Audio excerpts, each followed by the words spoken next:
법제처가 해외 여행 중인 사람은 건강보험료를 면제받을 수 없다라는 법령 해석을 내렸습니다. 연간 20만 명에 이르는 한 달 이상 해외 여행자들에게 건보료 면제 혜택을 주던 관행에 제동을 건 겁니다. 네, 같은 법인데 복지부는 면제가 된다는 입장이고 법제처는 안 된다라는 거죠. 가입자 입장에서는 혼란이 클 수밖에 없습니다. 자세한 내용 알아보도록 하죠. 경희대 권혁중 외래 교수입니다. 어서 오세요. 어서 오십시오. 지금은 이제 한 달 넘게 뭐 해외로 나가서 여행을 하시거나 체류를 하는 분들에게 보험료를 면제를 해주고 있는 걸로 알고 있는데 지금 현재 해외 체류를 통해서 보험료를 면제받는 규모나 이런 것들은 어떻게 좀 데이터가 추산되고 있나요? 네, 실제 이제는 조사를 해보니까 지난해 기준으로 1개월에서 6개월 사이에 이제는 나가신 분들을 봤더니 면제받은 사람을 봤더니 19만 명 정도가 되고요. 그 금액이 무려 426억 원 정도의 조사가 됐습니다. 그러니까 무슨 얘기냐면 그만큼 많이 면제를 받았다는 얘기고 보통 우리가 해외 뭐 파견을 나간다든지 아니면 주전으로 간다든지 대부분 1년 이상이거든요. 근데 1개월에서 6개월 정도 해외 나갔다. 이거는 여행이죠. 그렇죠. 그러다 보니까 사실 여행의 목적으로 해서 이제 면제 받으신 분들이 이 정도로 된다. 그렇게 따진다면 지난 15년간의 그 금액을 쌓아 보면은 정말 수천억 원이나 말 그대로 면제 받았다라고 보시면 되겠습니다. 네, 그러면 국민건강보험법상 건보료 면제 사유는 어떤 것들이 해당되나요? 면제 사유는 해외에서 업무에 종사하거나 아니면 입대하거나 아니면 수감되거나. 네, 이런 경우에는 사실 면제가 되는데 해외 여행은 면제 사항이 없거든요. 그럼에도 불구하고 이제는 소관부서죠. 복지부에서 유권 해석을 예전에 내렸던 부분이 있어요. 2004년도에 이제는 2004년도였는데 그게 한 달 이상 해외에 여행을 갔을 때는 면제한다. 이걸 유권 해석으로 내렸거든요. 그 이후 그러니까 15년이 된 거죠. 지금까지. 그동안 계속적으로 한 달 이상 해외여행 가신 분들에게 면제가 돼왔다라고 보시면 되겠습니다. 말씀대로라면 복지부는 일단 면제가 된다라고 해서 면제를 해줬는데 최근에 법제처가 이제 안 된다고 이렇게 해버리니까 이제 입장에 혼란스러울 수밖에 없다라는 생각밖에 안 들거든요. 이번 이슈가 어떻게 불거졌냐면 한 민원인이 똑똑하셨어요. 뭐냐면 소관부서인 복지부 쪽으로 가서 야, 한 달 이상 해외여행 가신 분들에게 면제 맞냐 했더니 복지부는 맞다. 면제 해줬으니까. 맞다. 근데 이제 똑같은 질문을 법제처에 했거든요. 근데 법제처에서는 아니다. 법조항도 없고 이거는 복지부에서 유권 해석을 잘못 내렸다. 너무 폭넓게 이해했다. 이건 잘못됐다라고 얘기를 했거든요. 그래서 이번에 이런 이슈가 불거진 거고 그래서 이거는요. 그 복지부에서도 그런 얘기를 합니다. 법제처의 의견을 따라서 제도를 좀 정비하겠다라는 얘기를 했기 때문에 사실 어느 정도 이제는 제도가 정비될 거라고 봐요. 하지만은 현재의 관행상 아직까지도 1개월 이상 해외여행 하신 분들에게는 면제가 되고 있는 사실은 맞습니다.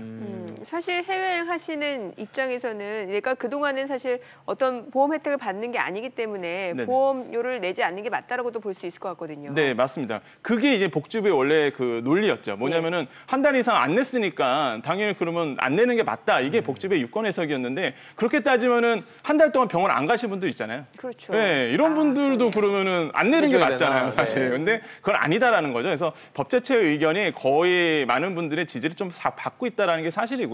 한 달 이상 안 내셨더라도 체의장 가서라도 면제가 되지 않는 것이 사실 지금의 국민 정서상 맞다 이렇게 보시는 게 맞겠고 사실 이게 있는 쪽에서는 건보료 테크라는 얘기가 있었어요. 뭐냐면은 말 그대로 그 건보료 아껴서 해외여행을 좀 가시는 분들이 있었거든요. 근데 이게 많지는 않았습니다. 근데 이런 경우는 많았어요. 뭐냐면 어차피 여행 가는 거 한 달 이상 늘려서 가시는 분들.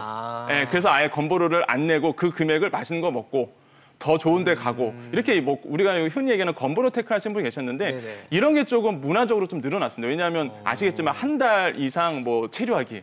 한 달 살기. 이런 게 문화였거든요. 그러니까 그게 왜 생겼냐면 사실 한 달 이상 있게 되면 건보료가 또 면제되기 때문에 그 금액 갖고 더 혜택을 누리고자 하는 어떤 이런 니즈도 있었어요, 사실. 그래서 이러한 문화들, 이러한 이슈들이 사실 계속적으로 우리나라에서 관행 쪽으로 좀 잦아왔다라고 보시면 되겠습니다.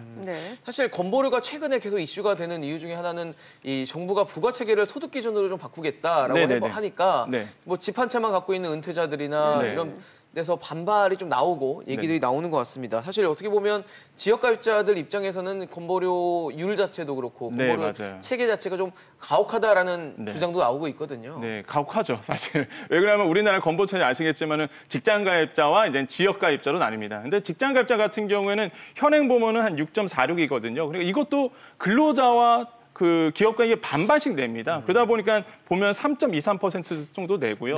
그러다 보니까 직장 가입자가 훨씬 더 유리할 수밖에 없는 그러니까요. 부분이고요. 또한 보수의 소득도 있었어요. 근데 이게 재밌는 게 12년 이전부터는요. 아무리 내가 그 연봉 이외의 소득이 많아도 사실 내는 건 없었거든요. 더 이상. 근데 12년부터 좀 바뀌었죠. 이게 보수의 소득을 이제 내게끔 돼 있습니다. 근데 그것도 7,200만 원이었어요. 그러니까 보수 외의 소득 7,200만 원 이상 초과분 걸릴 사람은 거의 많이 없었거든요. 정말로 이렇게 근무 시간 이외에 주식을 열심히 하셨다든지 아니면 뭐 땅이 많다든지 이런 부분이 아닌 이상은 사실 아니었다가 이것도 이제 18년도에 최근에 이제 바뀌었습니다. 이게 3,400만 원 바뀌었거든요. 예. 그럼에도 불구하고 사실 직장 가입자한테는 유리하죠.